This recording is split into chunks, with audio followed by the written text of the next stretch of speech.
ایک صاحب مجھے کہنے لگے میرا مزہ ہی نہیں آ رہا نماز میں، مزہ ہی نہیں آ رہا.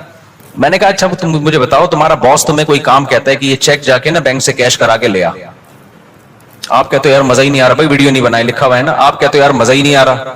میں گیا، وہ فیلنگ ہی نہیں ہو رہی کہ باس کی خدمت کر رہا ہوں اور ثواب مل رہا ہے یا پیسے ملیں گے تنخواہ، وہ فیلنگز ہی پیدا نہیں ہو رہی. اب آپ گئے اور چیک کے بغیر واپس آ گئے. سر وہ اصل میں ایکچولی جو موٹیویشن چاہیے نا جو کام کرنے کے لیے، وہ موٹیویشن نہیں مل رہی. وہ ایک تھپڑ لگائے گا کھینچ کے آپ کو، بولے گا تیرے کو جو کام دیا تھا وہ تو نے کیا کہ نہیں کیا، فیلنگ ویلنگ گئی تیل لینے. تو اسی طرح اللہ نے جو ہمارے ذمے کام لگایا ہے نا، وہ کام لگائے نماز پڑھو اور دل لگانے کی کوشش کرو، بس لگے نہ لگے یہ ہمارا مسئلہ نہیں ہے. کیونکہ لوگ چھوڑ دیتے ہیں یار نماز میں کیا فائدہ، دل ہی نہیں لگ رہا، دماغ ادھر ادھر بٹتا ہے، تو یار ایسی نماز کا کیا فائدہ. ابے تیرے ذمے خدا نے نماز لگائی ہے، تجھے پڑھنا پڑے گی، اور نماز پڑھ، سلام پھیر، پتلی گلی سے نکل. تو فرض پورا کرنا ہے ہم نے ہر صورت میں. ان چکروں میں نہ پڑا کرو کہ دل لگ رہا ہے کہ نہیں لگ رہا. سمجھتے ہو؟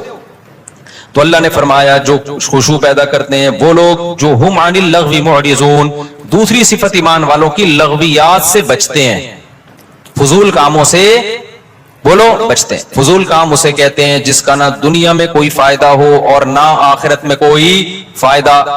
پب جی کھیل رہے ہیں آپ، نہ دنیا میں فائدہ نہ آخرت میں فائدہ. فٹ بال کھیل رہے ہیں، فائدہ ہے، آپ کی صحت کیا ہوگی، اچھی ہوگی. اسٹیمنا فٹ بال سے ایسا بڑھتا ہے بنتا ہے کہ آدمی خود فٹ بال بن جاتا ہے تھوڑے دنوں میں.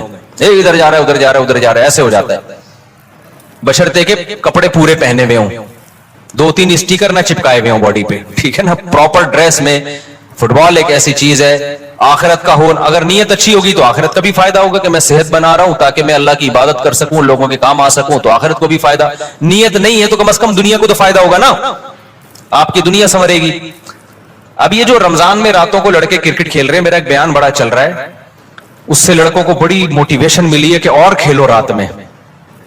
وہ بیان میں نے اس پہ نہیں کیا کہ اس پہ کلپ بنانا لازمی کہ پوری بات بتانا. وہ بیان میں نے اس پہ نہیں کیا ہے کہ کھیلو، بلکہ میں نے ایک تھوڑی سی تعریف کی ہے. چلو یار پب جی سے کیا ہے، اچھا ہے، چلو دن سو کے گزار لیتے ہیں، روزہ تو رکھ لیتے ہیں نا، تو some thing is better than nothing. لیکن اصل جو کام ہے نا میرے بھائی رمضان میں، وہ کام ہے کوشش کریں رات کو تھوڑا سا وقت نکال کے تہجد پڑھ لیں اور اللہ سے دعائیں مانگ لیں. کرکٹ پورے سال کھیلا جا سکتا ہے، یہ جو چانس اللہ نے جو پیکج رمضان میں چل رہا ہے نا، تہجد، تراویح اور دعاؤں کا، یہ والا پیکج بعد میں نہیں ملے گا. تہجد تو پڑھ سکتے ہیں بعد میں بھی، وہ فضیلت نہیں ہوگی جو رمضان میں ہوتی ہے. دعائیں بعد میں بھی قبول ہوتی ہیں، وہ اس طرح نہیں جیسی رمضان میں قبول ہوتی ہیں.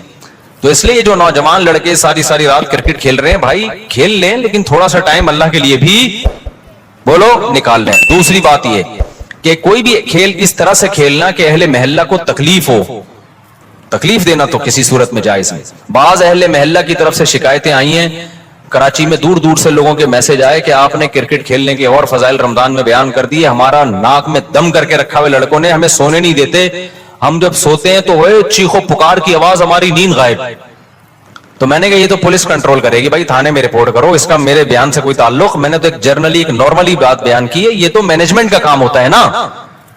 دیکھو امریکہ میں، لندن میں، پورے یورپ میں آپ نے تیز آواز سے گانے لگا دیے نا تو پڑوسی نہیں آپ کو آپ کہے گا کہ بند کرو، پڑوسی پولیس کو فون کرے گا، پولیس آئے گی بولے گی بھائی اس کو کیا کر لے، آہستہ کر آواز، اپنے گھر کے اندر سن، محلوں کو بھی سنا رہا ہے.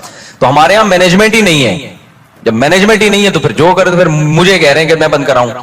تو وہ اس لیے اصل کام یہی ہے کہ والذین هم عن اللغو معرضون، ایمان والوں کی علامت یہ ہے کہ وہ ایسے کاموں سے جس کا نہ دین کا کوئی فائدہ نہ دنیا کا کوئی فائدہ، اس سے ایوائڈ کرتے ہیں، اس سے اجتناب کرتے ہیں. تو آج سے دیکھیں سارا دن آپ کون کون سے ایسے کام کر رہے ہیں جو فالتو کے کام ہیں، جن کا کوئی فائدہ بولو نہیں. ان کاموں کو اپنی فہرست سے نکالیں.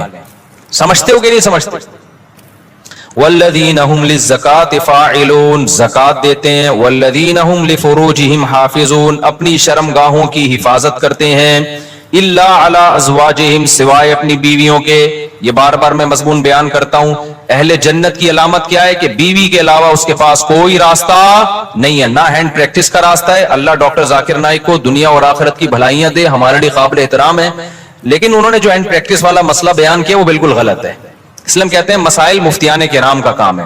انہوں نے کہہ دیا کہ مجبوری میں جائز ہے. کہیں بھی جائز ہونے کی ہمارے پاس کوئی شرعی دلیل موجود نہیں ہے. قرآن نے صاف طور پہ منع کیا ہے. ڈاکٹر لوگ عام طور پر اس کو پروموٹ کر رہے ہوتے ہیں. ڈاکٹر ذاکر نائک بھی چونکہ میڈیکل سائنس کے ڈاکٹر ہیں نا, تو ڈاکٹر لوگ کہتے ہیں اسٹریس ختم کرنے کے لیے. بھائی دنیا میں صرف اسٹریس ہی کوئی مسئلہ نہیں ہے. اسٹریس آپ شریعت کی حدود میں رہ کے تو ختم کر سکتے ہیں. شریعت کی حدود ٹوٹ رہی ہے تو پھر اسٹریس نعمت ہے اللہ کے لیے. دیکھو روزے میں بھی اسٹریس ہوتی ہے نا, دل تڑپتا ہے, منہ میں بدبو بھی پیدا ہو جاتی ہے بہت زیادہ خالی پیٹ رہنے سے.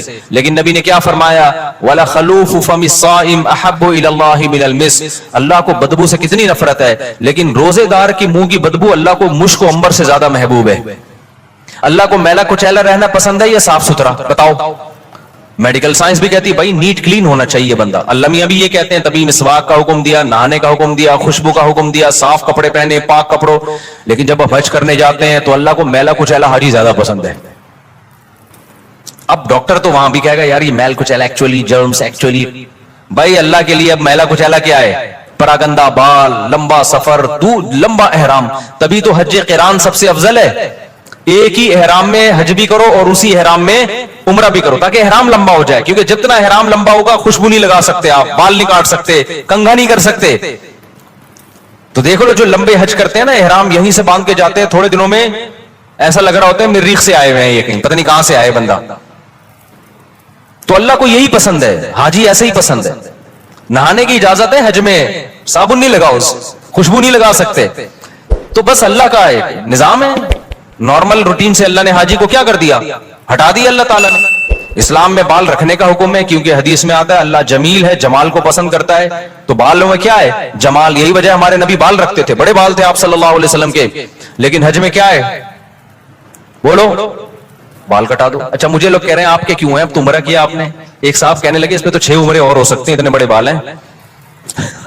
تو بھائی میں نے کہا قصر بھی تو ہے نا, ہم نے ٹرینڈ کئی دفعہ کرا لی, اب کیا ہے, قصر بھی سنت ہے, وہ بھی ٹھیک ہے. تو بہرحال بڑے بالوں میں زینت ہے. لیکن حج میں کیا ہوتا ہے, دہشت گردی کا جڑ سے خاتمہ.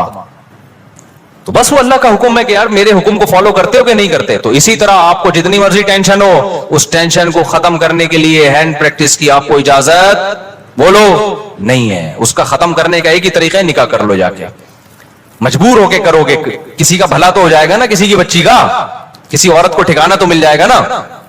تو اس لیے ڈاکٹر ذاکر نائک بہت قابل احترام, اللہ بہت دین کا کام لے رہا ہے, مگر یہ مسئلہ بالکل صحیح نہیں بیان کیا. ایک تو 3 طلاق کا مسئلہ بھی انہوں نے غلط بیان کیا, وہ بعد میں اب ان کی رائے ویسی رہی بھی نہیں ہے, اس میں لچک پیدا ہو گئی ہے.